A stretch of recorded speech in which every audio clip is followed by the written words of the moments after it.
안녕하십니까. 오늘은 거룩한 성 예루살렘, 곧 천국에 대하여 5번째 시간입니다. 사도 요한이 본 천국과 다른 사람들이 보았던 천국이 매우 다른 경우가 있습니다. 어느 것이 과연 옳을까요? 당연히 요한계시록에서 말하는 천국, 즉 사도 요한이 본 천국이 말하는 것이 옳습니다. 계속해서 말씀을 드리는 것처럼 요한계시록은 천국, 곧 하늘에서 내려오는 거룩한 성 예루살렘에 대하여 어린 양의 아내, 거룩한 신부, 이렇게 표현을 합니다. 그와 같이 어린 양의 신부, 어린 양의 아내, 이렇게 신랑과 신부의 관계로 천국을 묘사하고 있다는 점이 천국에 대한 전체적인 아주 중요한 핵심입니다. 그런데도 그런 천국에 대해서, 즉 신랑과 신부의 관계에서 천국을 말하는 경우를 별로 들어보지를 못했습니다. 그저 크고 화려한 천국, 3층 천을 보았다느니 7층 천을 보았다느니 이런 얘기들만 난무하고 있죠. 또한 천국에는 크고 높은 성곽과 12문이 있습니다. 그 성곽과 12문으로 된 성이겠죠. 그런데 그 성곽에는 12지파, 12사도들의 이름이 새겨져 있고 12문에는 이스라엘 12지파의 이름이 새겨져 있습니다. 역시 이러한 성곽과 12문을 보았고 또한 거기에 새겨진 이름을 보았다는 사람을 내가 본 천국에서 말하는 경우를 거의 못 보았습니다. 또 하나는 이 성을 측량하는 것인데 이 성은 정육면체로 되어 있습니다. 그냥 화려한 아파트, 아주 멋있고, 황금으로 보석으로 꾸며진 곳, 이렇게 얘기해도 정육면체로 얘기하는 경우도 또 역시 들어본 적이 별로 없습니다. 그 정육면체는 구약의 성소의 지성소를 말하는 방식이거든요. 또 하나는 뭐냐 하면 그 성곽과 성이 보석으로 되어 있다는 것입니다. 그런데 그 보석으로 되어 있는 화려함과 찬란함, 그것만 얘기할 뿐이지 이 보석이 의미하는, 즉 제사장으로서 어떤 선한 판단력, 분별력이 있는가, 올바른 판단을 하는 제사장 역할을 한다는 점은 별로 듣지를 못했습니다. 이처럼 성곽과 12문, 그 다음에 측량하는 문제, 그 다음에 성이 정육면체로 되어 있는 것, 이렇게 말하는 경우가 거의 없어요. 그러니까 요한계시록이 말하는 천국과 동떨어진 얘기를 많이 하고 있는 것입니다. 이런 거짓으로 보았다는 것에 대하여 여러분과 저는 속지 말아야 합니다. 오늘은 그 성전의 빛과 영광에 대해서 말씀드리도록 하겠습니다. 요한계시록 21장 22절로부터 27절에 나온 내용인데요. 이 성전에 그 빛과 영광으로 참여하는 자가 누구인가? 이 거룩한 성에 들어가는 자가 누구인가? 이 점에 대해서 이제 말하기 시작합니다. 그래서 성전의 그 빛의 모습을 22절과 23절에, 그리고 영광된 모습을 24절로부터 27절에 나누어 말하고 있습니다. 22절과 23절을 보면은 성 안에서 내가 성전을 보지 못하였으니 이는 주 하나님 곧 전능하신 이와 및 어린 양이 그 성전이심이라. 그 성은 해와 달의 비침이 쓸데없으니 이는 하나님의 영광이 비치고 어린 양이 그 등불이 되심이라 라고 말씀하고 있습니다. 이렇게 요한계시록의 성전은 성 안에 성전을 보지 못했다라고 하는 것은 구약의 성전과 다르다는 얘기입니다. 새로운 성전이라는 얘기죠. 그렇기 때문에 구약의 옛 성전과는 구조가 다릅니다. 거기는 성전 안에 성소와 지성소를 나누는 그런 성전 구조가 또 있었거든요. 그런데 이 성은 그 성소와 지성소를 나누는 그런 것이 없습니다. 왜냐하면 이제 전능하신 이와 어린 양이 성전이 되시기 때문이다 라고 설명을 하고 있습니다. 또한 그 성전은 해와 달의 비침이 쓸데없다 말하고 있습니다. 왜냐하면 하나님의 영광이 비치고 어린 양이 그 등불이 되시기 때문이라고 말씀하고 있습니다. 이는 해와 달이 있느냐 없느냐에 중점이 있지는 않습니다.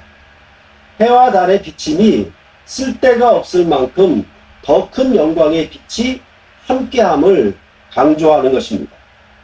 예를 들자면 초롱불보다는 형광등의 빛이 더 크고 밝죠. 그러면 형광등의 시대가 오게 되면 초롱불은 쓸모가 없어집니다. 요즘에는 형광등이 아닌 LED의 빛이, 등빛이 오고 있죠. 그러면 형광등은 쓸데가 없는 것이 되고 말죠. 그런 의미로 해와 달의 비침이 쓸데없다 이렇게 말하고 있습니다.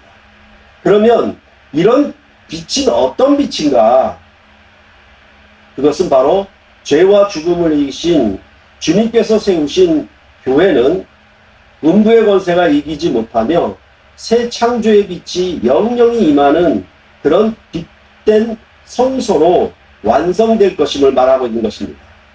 다시 말해서 부활의 빛이 충만한 그런 성전이라고 말씀을 하고 있고 죄와 죽음의 권세를 넉넉히 이기는 그런 성전임을 드러내고 있는 것입니다.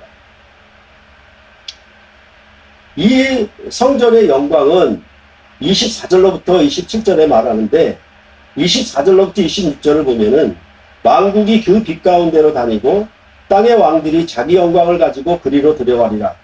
낮에 성문들을 도무지 닫지 아니하리니 거기에는 밤이 없습니다. 사람들이 만국의 영광과 존귀를 가지고 그리로 들어가겠고 라고 말씀하고 있습니다.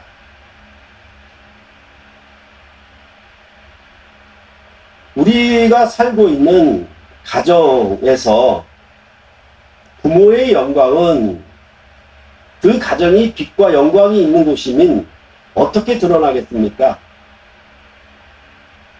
그것은 바로 자녀들이 영광될 때 그거는 부모의 영광이 되는 거겠죠. 그와 마찬가지로 이 성에는 이제 왕같은 제사장들이, 즉 땅의 왕들이 자기 영광을 가지고 들어갈 겁니다. 그 영광을 가지고 들어와서 많은 사람들, 만국의 영광을 가지고 존귀를 가지고 들어오는 사람들이 그것에 참여하게 될 것입니다. 그것이 바로 거룩한 성 예루살렘이 영광된 모습입니다.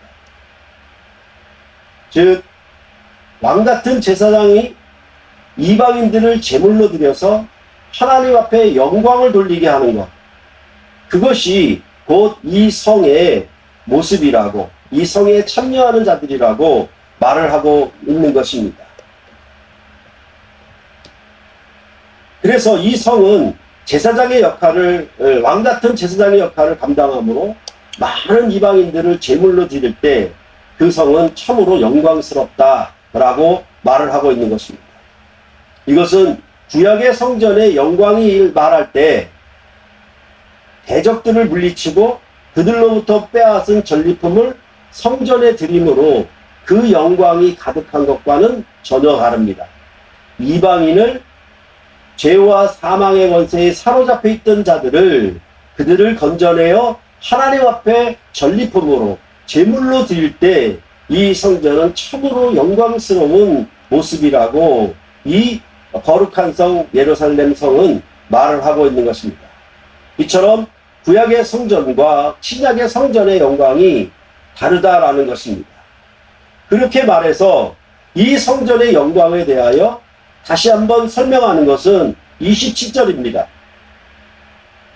그 영광된 사람들과 완전히 다른 사람들을 말을 하고 있죠. 거기 보면은 무엇이든지 속된 것이나 가증한 일 또는 거짓말하는 자는 결코 그리로 들어가지 못하되 오직 어린 양의 생명책에 기록된 자들만 들어가리라 라고 말씀하고 있습니다. 이 말씀은 성령의 열매를 맺지 못한 자들은 들어가지 못한다 라는 말씀과도 같습니다. 또한 좁은 문으로 들어가는 자는 거짓 선지자를 분별하여 삼가는 자들이라고 한 말씀과도 역시 같습니다. 또한 요한계시록으로 보자면 성령 안에서 아시아의 7교회가 그 로마 제국의 박해에도 불구하고 믿음과 인내로 싸워 이겨서 상급을 얻는 자들, 즉 이기는 자들이 그 성에 들어갈 때 그 성은 참으로 영광스럽다 아니할 수 없는 것입니다.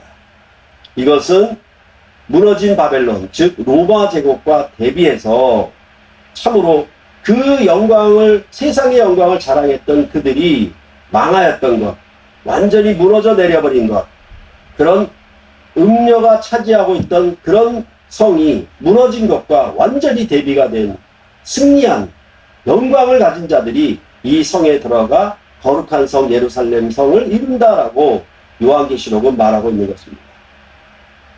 바로 이렇게 요한계시록은 제가 5번에 걸쳐서 천국에 대해서 말씀드리면서 우리가 가장 먼저 알아야 될 것은 요한계시록이 말하는 성전, 요한계시록이 말하는 천국, 그것에 대해서 우리가 먼저 알아야 다른 사람이 보았다 들었다라고 하는 말에 우리가 현혹되지 않는 것입니다.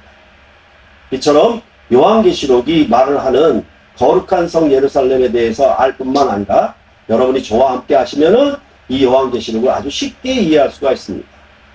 여러분이 이 요한계시록을 어렵지 않은 책으로, 어렵지 않은 말씀으로 함께 하도록 제가 도울 수 있습니다. 감사합니다.